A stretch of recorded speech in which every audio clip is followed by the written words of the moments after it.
Xayrli aka, assalomu alaykum. Yaxshimisiz? Xayrli Hamidov, sizga murojaatim. Mana bu televizorda futbol bu umuman sizga aloqasi yo'q.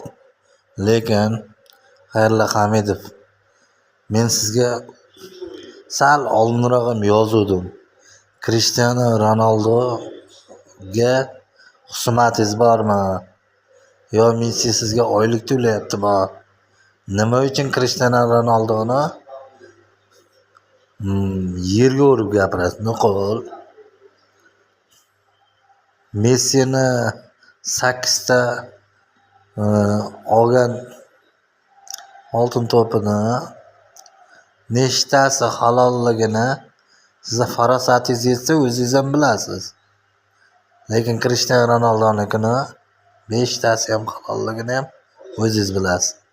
Nima uchun kecha sizga nima manfaati bor? Real Madrid bilan Barselonani o'yiniga Barsaga fanat bo'lib, siz shahlovchimisiz, muxlismisiz? Muxlis bo'lsangiz ham shu muxlisligingizni yig'ishtirib shahlovchi bo'ling, yo bo'lmasam Hakim To'xtamirzayev aka yo Davron Fayziyev shahlovchi bo'lsin. Qo'lingizdan kelmasa nima qilasiz? Kelib otib tashlang meni. Lekin o'zi stadiondagi penalti bermagani, sudyalarni, hakamlarni Barsaga yordam qilganini o'zi yetadi. Siz ularga yordam bermadingiz Barsaga.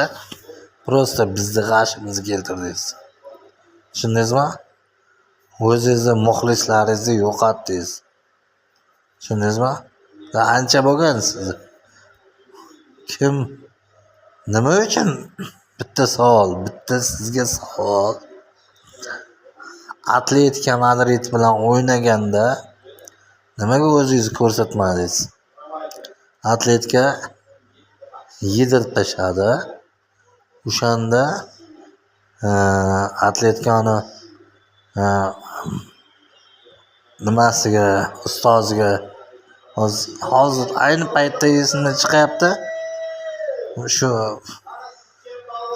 ustoziga savol berganda aytdi, qayta keyingi o'yinda yana Barsani yutalasizlarmi deganda, ularda Krishtianu Ronaldu yo'q-ku, doimiy xetrik qo'rqitadigan dedi. Bilasizmi? Sal